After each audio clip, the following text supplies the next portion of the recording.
Welcome to Manager Tools, a Hall of Fame cast, how to turn down a job candidate. Mark is on vacation this week, so today we're publishing a Hall of Fame cast.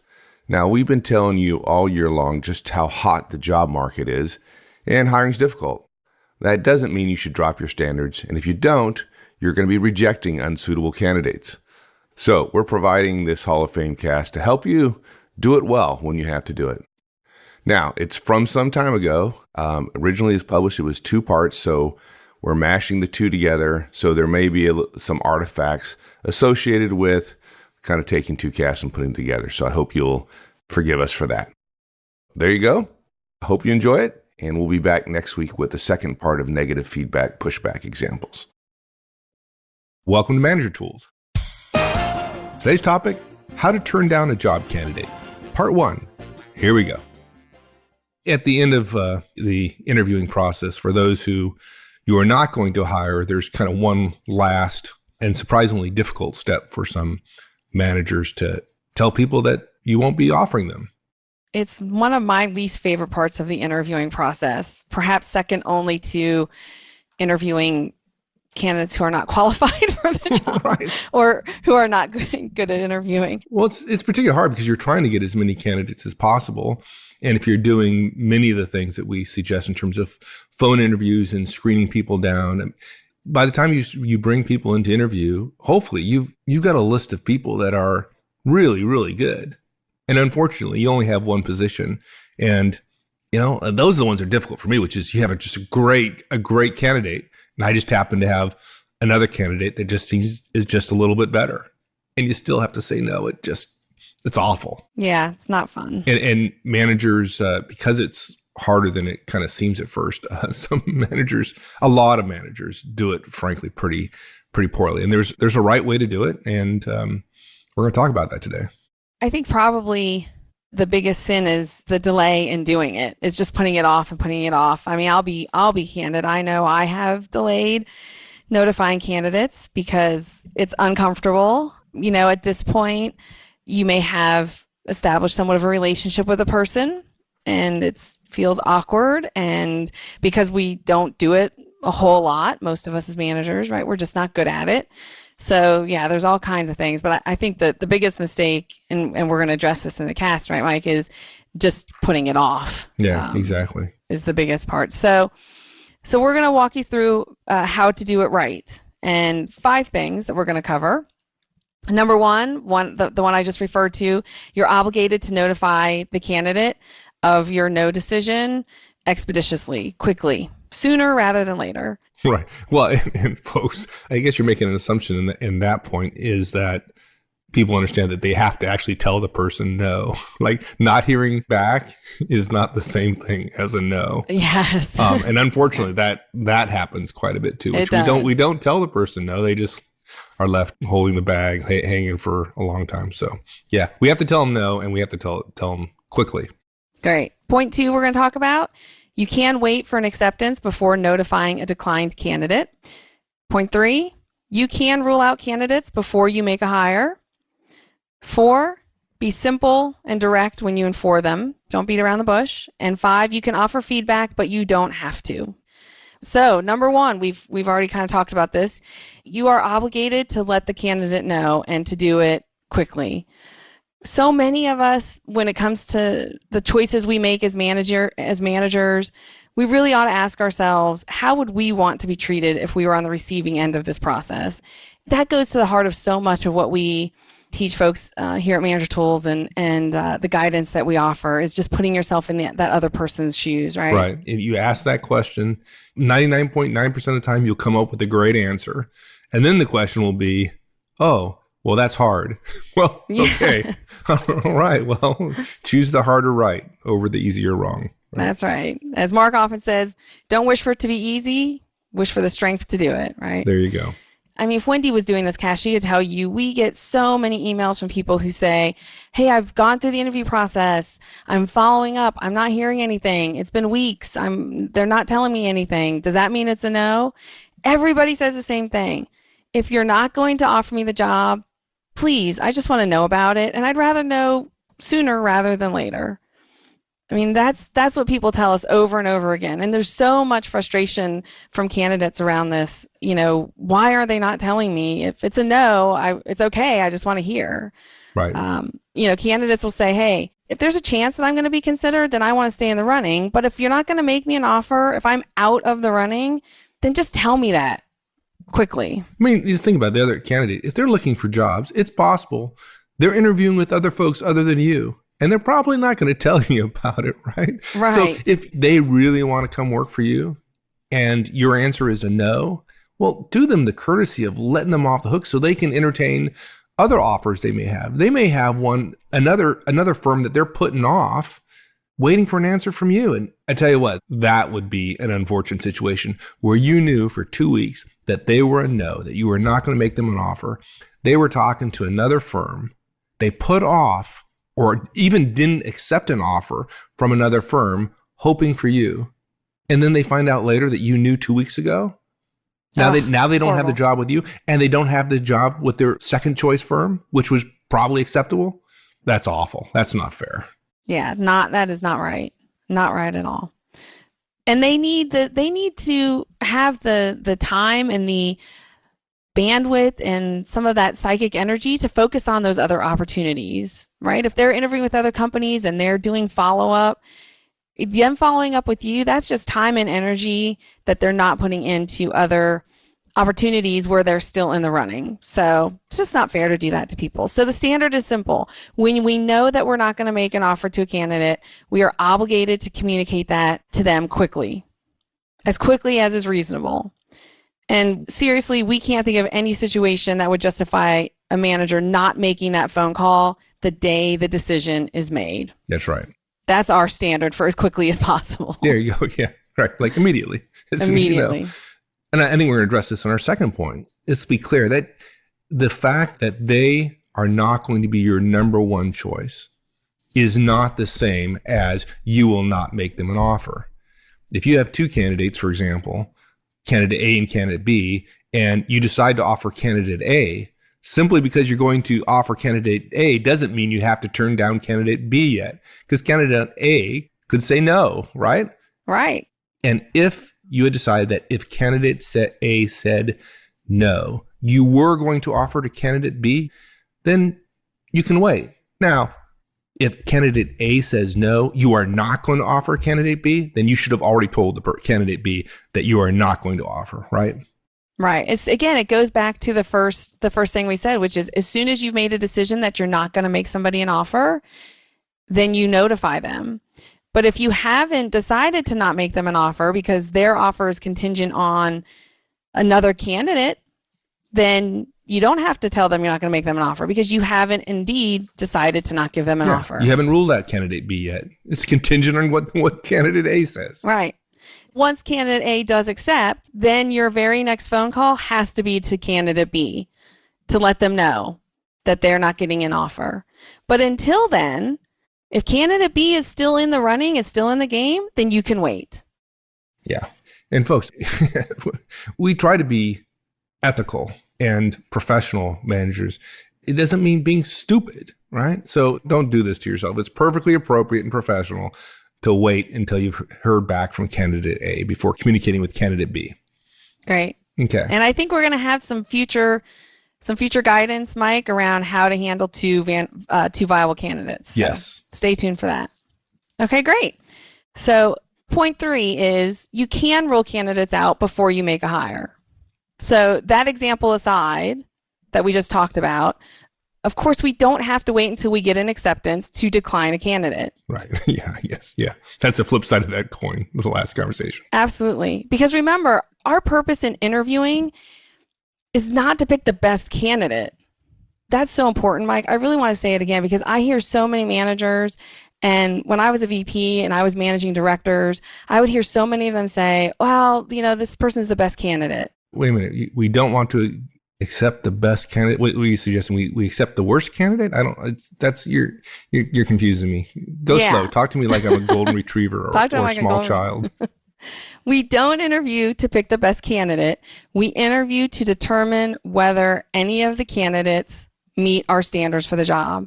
Okay. So they have to be above the line, so to speak. So it's possible you interview a bunch of people and hire nobody. Right. And we don't just take the best person, right? The best of the worst. No, we offer the person who best meets our requirements for the role that we're interviewing for or hiring for. So only if we have more than one candidate above the line do we then choose who we're going to offer to. That's so right. Said another way, if a candidate doesn't get above the line, and please remember, the purpose of the interview is to rule someone out. It is not to help us hire. Then we turn them down. As soon as we know. Yeah. As soon as they're not above the line, we rule them out. And we've ruled them out, and so therefore we tell them. We don't wait until the process is done to tell a candidate they've been ruled out. The moment we know that we're not going to pursue them, we tell them so. So a lot of organizations, I think, probably have multiple steps in the interviewing process. There might be an initial phone interview followed by an in-person interview or multiple in-person interviews. And I can tell you, I had many experiences where I did that initial phone interview, and as soon as that phone interview was done and I knew this person did not meet my standards based on what I wanted to hear from that initial interview, then I called them and told them. Although the hiring process was still going on and I was still interviewing other people, I knew that person was not going to be a candidate. They were not going to be in the running. Right. And so you don't wait for another, and sometimes that process would take 6 to 8 to 10 weeks. And it had been, if I had waited until that process was done, then that person is sitting there waiting for 2 months. No. As soon as I knew I'm not bringing this person forward to the next step, they're not continuing, they're not above the line, then you let them know. Right. And folks, if you're feeling some discomfort with that idea, then you probably need to go back and re-listen to what Danny said about why we interview. We interview people to rule them out, not to hire them, right? The purpose is not to get the best of the worst or the best of the candidates. It's to get somebody who's going to meet the standards. And if you feel you need to have that out that you'd possibly offer to somebody who doesn't meet your standards, you need to go back and rethink that. That's a recipe for pain later on. Frankly, having done both, it's a lot more pleasant to tell somebody no to an interview than it is to fire them 9 months later. That's right.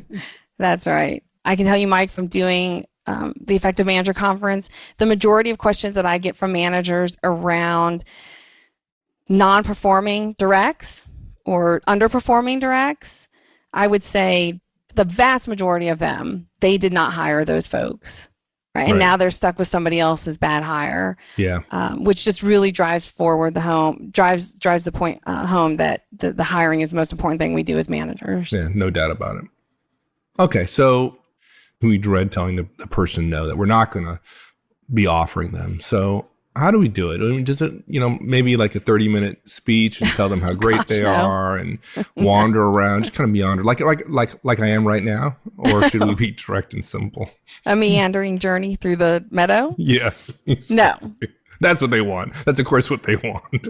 Be let down easy. We are going to be direct and simple. So I think after the first mistake that most of us make of putting it off, this is probably the second place where so many of us drop the ball, right? Is first we just don't let them know. We just leave the candidate in limbo. And guys, to be clear, just because this was done to you doesn't mean it's the right way to do it. Yeah, true. Do not visit. That's generally not a good standard for effective management practices. No. When I read that in the show notes, Mike, there's a little part of me that kind of says, really? We have to say that? But then I think back and I know I've heard many managers say, well, that's how I was hired, or that's what happened to me. Yeah, it's one of the advantages or privileges of being a manager is you get to be lazy and do unprofessional things and get away with it, right? I've earned the right to be unprofessional. Well, no, clearly not. No, there's some sense of, well, that must just be how it's done because that's how it was done to me. Yeah. Right? It's okay to do it that way. I think there's probably some of that, but even if people say that, I think it's just a way of being lazy. Like if you ask them, they know that's not the right thing. Because I think most of us inherently know that it is not a good thing to visit upon others this mistake that was done to you when you are on the receiving end of it, right? Absolutely. Or to say it another way, let me just be direct. Don't visit this mistake on others after you hated being on the receiving end of it. Yeah, that's right. That's right. And our listeners, if you're listening to this podcast, you don't fit into the category of somebody who thinks this way, clearly. Absolutely. Once you have made the decision, make the phone call and make it quickly. That's right. You've got to make a phone call. Wait a minute. Well, like I've been conversing with this person, fairly regularly on email. I could do that very, very quickly. So why not email? No, you cannot decline a candidate by email. And to be clear, if you can't decline by email, then you surely cannot decline by text message or instant message or direct message or a Facebook post or any of those, you don't get to tweet them. You don't get to send them a private message on Twitter. I'm glad you said direct message on Twitter. I was just thinking you might just actually just kind of tweet it to the world or decline them on their Facebook page. That'd be pretty awesome. No, phone call. I'm sure it's been done. Folks, if anybody knows of that having happened, just please send that to me so I can just put it in my little folder of bad things that people do. But I'm sure it's been done. How bad would that be? Oh, my God. It reminds me of a recent article that I read, Mike, about dating and about breaking up with somebody by text message. And the article said how to break up with somebody by text message. Like it was teaching people how to break up with their boyfriend or girlfriend over text message, as opposed to do not break up with somebody over text message. That's just nuts. Yeah. And again, this is a relationship. You have a relationship with this candidate and you're going to communicate with them, particularly when you're saying no, in a way that shows them respect. And that's over the phone. And not to make this seem self-serving, right? The perspective we've taken so far is, if we were them, what would we want? But it is self-serving in a sense. We may not do it for this reason, but it is self-serving in the sense that when you're turning the person down, that doesn't mean they wouldn't meet the standards for another position you may have. Right. Or a position in the future. Or a position in the future as they grow and gather more experience. They also have relationships with other people that you may be interested in talking to at some point in the future. And in a lot of industries, it's a very small world. And you don't want to become known as a manager who's unprofessional. And I know people who've developed a reputation, and people actively say, like, don't go interview with Jim. He's a jerk. He's gonna jerk you around. And on a larger scale, it also reflects very poorly on the organization. Yeah. People might not say, don't go interview with Jim, he's a jerk. They might say, don't go interview with XYZ company. They're jerks. Yeah. And so you're really representing your organization here, and you don't want to be the contributing factor to your organization not having a good reputation in your community. Yeah. Can you give me a couple examples of how it might sound if I were to call somebody up?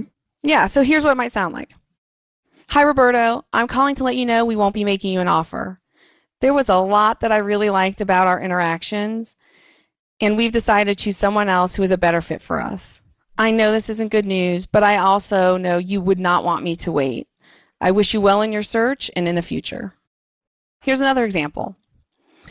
Hi, Camille. This is Danny Martin. I'm calling with less than great news, unfortunately. We won't be making you an offer. I'm sorry to say you're just not a fit for us right now, but I do wish you very well in your search, and I hope you land in a great place. Yeah. I noticed that you didn't start off with a bunch of chit-chat. You kind of got to it pretty quickly. Yeah. Do not start the call by doing a little bit of brief chatter.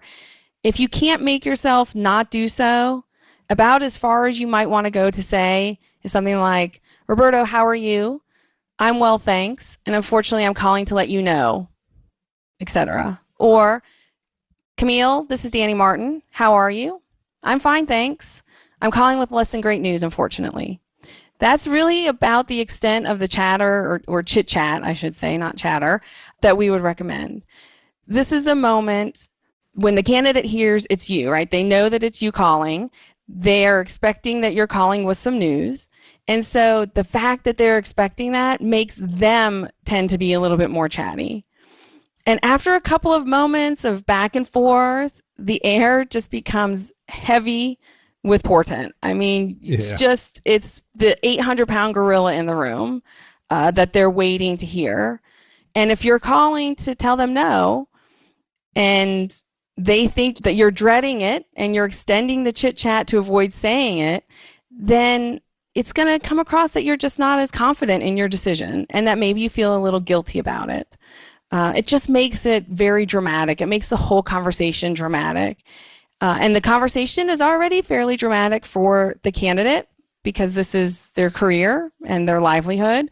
And you don't need to make that drama any worse. So we recommend, if you can, just avoid the chit chat altogether. Right. When Danny was giving us an example, she didn't sound mean or curt or anything like that, right? We're not saying don't be friendly, right? We're just saying be direct. You can decline somebody and have a smile on your voice, and laughing's probably not the right, like a chuckle. Like I often say, when giving feedback, chuckle. I'm not suggesting you chuckle. That's not going to come across well. But you can be friendly and well wishing, and have a little bit of a concern in your voice, whatever. Warmth. I would describe it as warmth. That's a great word for it. Yeah, warmth. You're not ordering your dinner. You're delivering some unpleasant news. So direct, but with some care, I think. Is how I always try to think of it when I've made those phone calls. Welcome to Manager Tools. Today's topic, how to turn down a job candidate. Part 2. Here we go.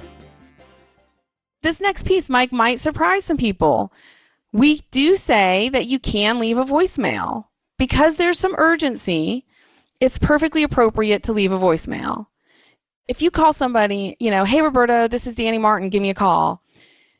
It's surprisingly hard to do that when you know the outcome, but they don't, right? It's really hard to leave that voicemail. And you'll know that the first time you try to leave that voicemail. The way you try to leave that voicemail knowing that it's bad news, it's hard to do that without that this isn't good news coming through in the voicemail. Right. Yeah, they know it. Yeah. Even worse, try exchanging voicemails back and forth with a candidate who's out of the running but doesn't know it yet.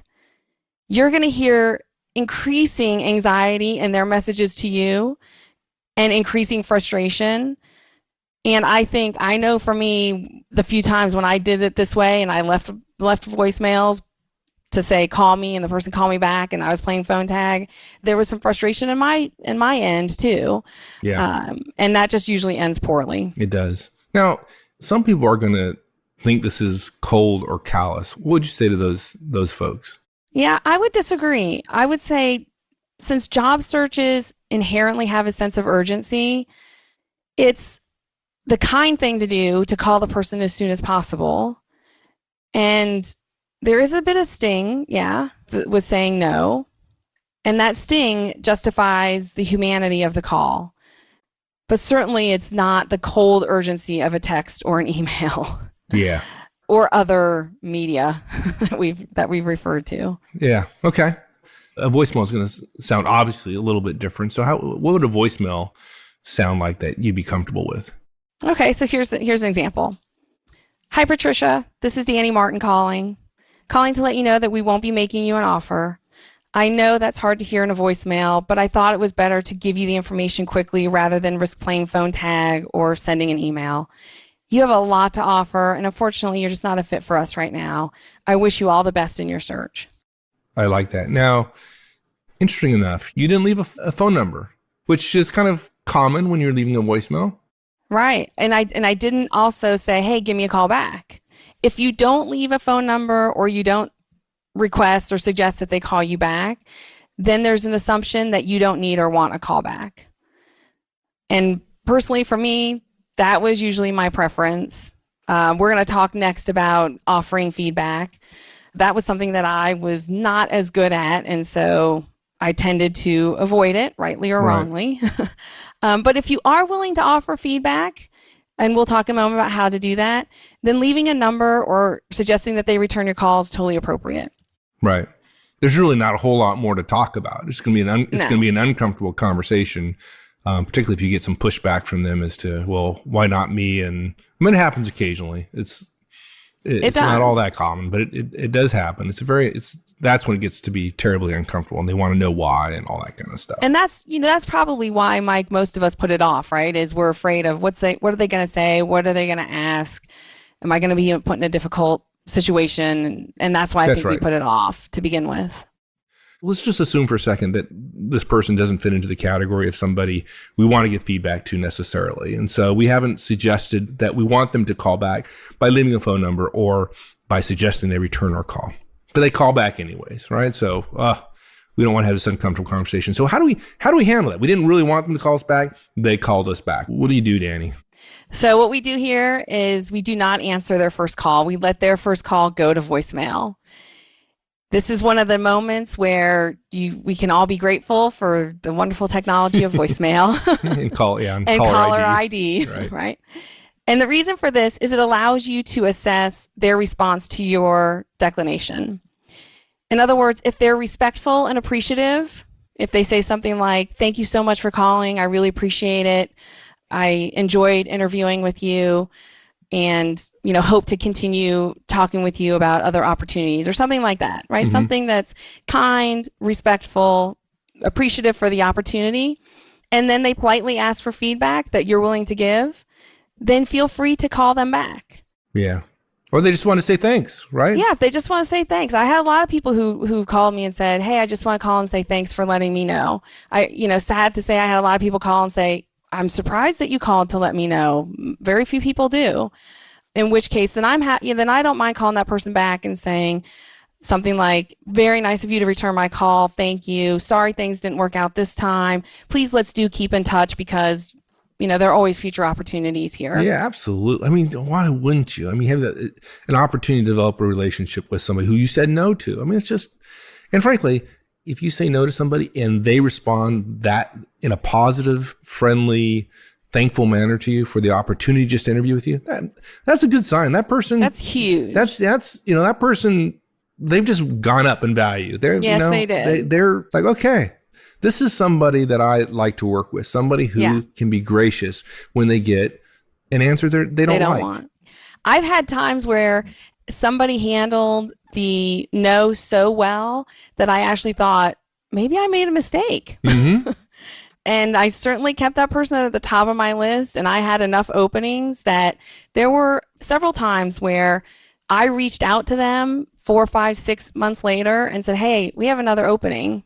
Are you still interested?" There you go. You never know. You never know. Now, frankly, as much as I appreciate the folks that call back and who are thankful and appreciative for the opportunity, those are not my favorite. The favorite ones are, for me, the ones that call back who are cruel and mean and accusatory and all that kind of negative stuff. Because if I felt any guilt about saying no, like it's completely gone now. Now I'm going like, thank God I didn't hire that person. And so to me, I'm joking, folks. That relieves me of whatever guilt I had. Now, if somebody is less than professional when they call you back, right? And it's clearly going to be a negative conversation, do you feel any kind of obligation to call that person back? No, yeah, absolutely not. I absolutely feel no obligation. And I'm with you, Mike. And when those instances have happened to me, it's kind of like put a little check in the "I made the right decision" box. And it's always good to have more data to back up your decision. Yeah, absolutely. And know that the person is not on the list for any future opportunities. That's right. If you thought they might be. So, and I've run lots. I've had several people in my years of management who interviewed real well, and I thought they were good and I thought there might be an opportunity in the future, and they proved me wrong almost immediately. And thank God. And sometimes people under duress and stress, they reveal their true nature. Absolutely. And it's good to know. Now, something occurred to me, like as you're going through this, the scene was somebody sees a voicemail. It's from you. They're expecting good news. So they call all their buddies in to the office to play the voicemail message, to share the good news that you've been offered this opportunity. And instead, in a million years, that would never occur to me to do. But okay, it could, right? You can see it though. It could. I can see it. It's shocking, but okay. Is that my fault? Should I feel bad if I left? No. No. Okay. No. Good. I didn't think so. Right. I mean, if when you leave a voicemail, my thought is, I don't know if you agree, but my thought is when I leave a voicemail, it's for the private consumption of the person whom I'm leaving it for. Yes. I never think for a second that people are going to play voicemails out loud in an office where other people can hear. I don't know. Maybe people do that. So if somebody wants to frankly be, well, I shouldn't say words like idiot, but if they want to kind of Less than smart? Less than smart and do this. I don't see that as responsibility of me as the caller. No, and I would add on to that, Mike, that concern is not a reason to not leave a voicemail. Well, yeah, good point. I didn't think it was a big deal, but it did occur to me. So, and probably it's occurred to others. I'm sure it has. I'm sure you're not alone. So let's get to providing feedback to candidates who you said no to. Is it okay to offer feedback?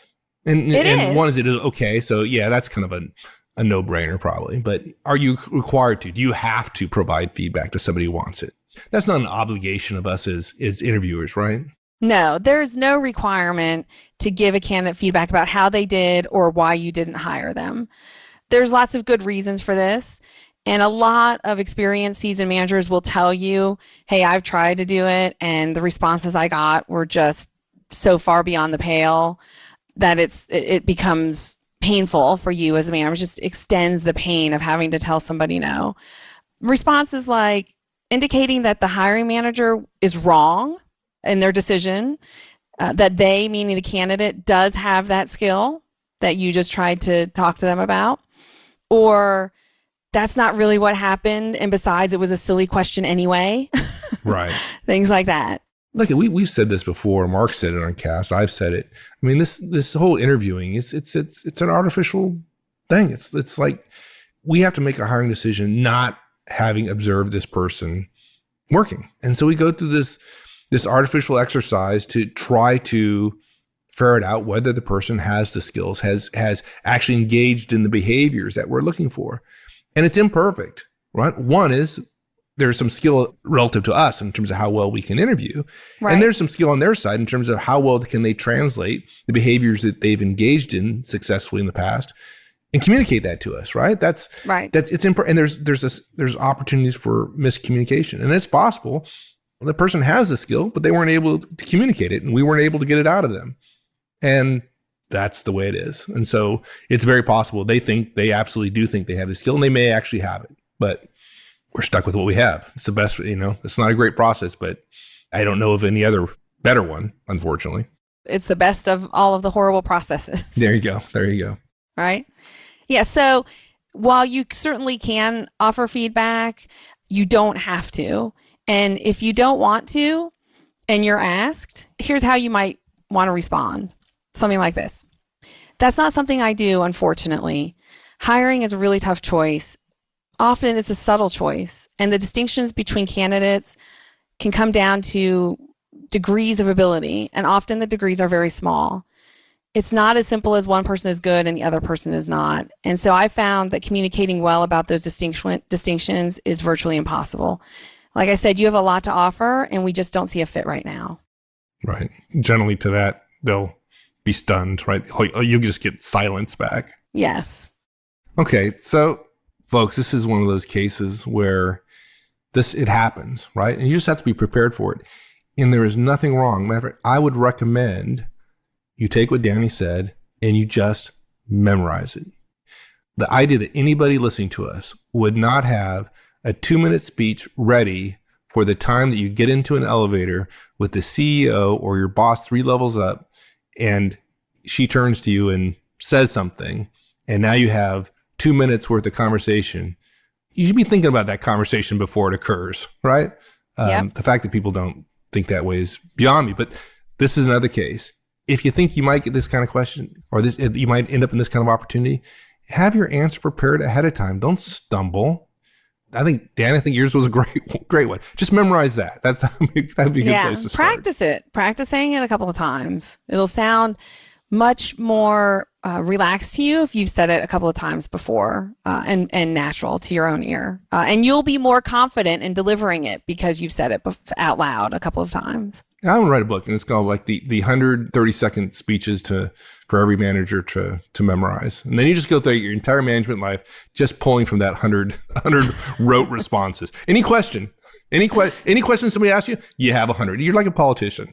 Just say what you want to say, not what they're asking. Okay, so that's the case where you don't want to give a person feedback. What about circumstances where you trust a candidate and you want to provide some comments?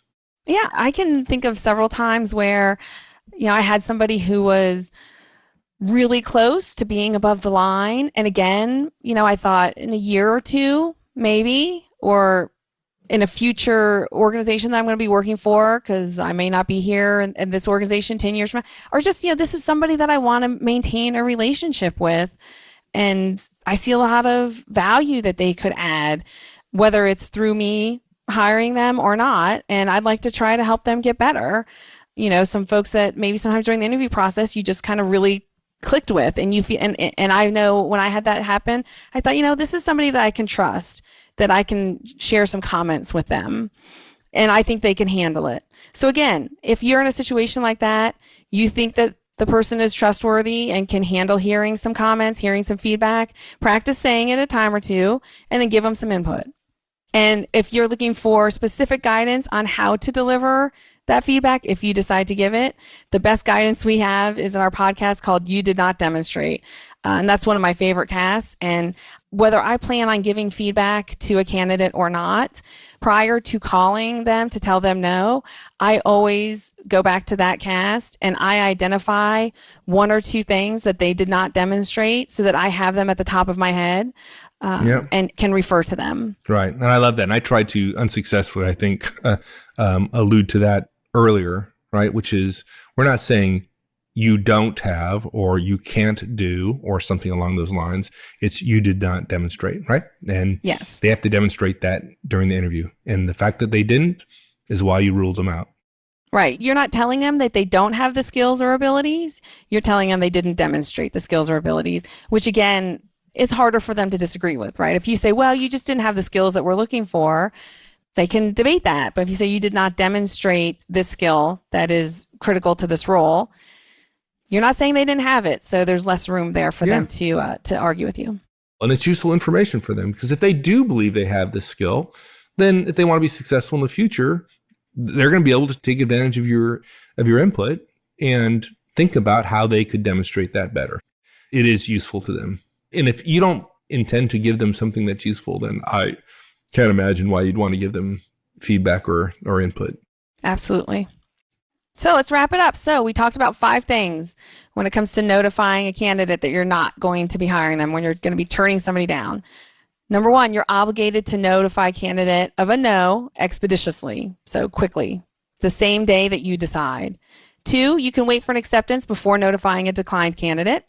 3, you can rule candidates out before you make a hire. 4, when you call them, be simple, direct, to the point. And yes, you got to call them. No text, no email. Number 5, you can offer feedback, but you don't have to. This is the right way to do it, Mike. It's simple, it's professional, and we ought to do it with our declined candidates as well as we would want to have had it done to us. I agree. That was the biggest thing for me to remember was, if I was this person, would I want to know now or 2 weeks from now? I'd want to know now. Yeah, that's awesome. Hey, thanks, Dan. I love doing these podcasts with you. I learn something every single time. So thank you. I appreciate it. They're a lot of fun. Thanks, Mike. Thanks, Danny. We'll see you. Bye. Thanks, everyone. That's it. We'll see you next week. Have a great one. So long.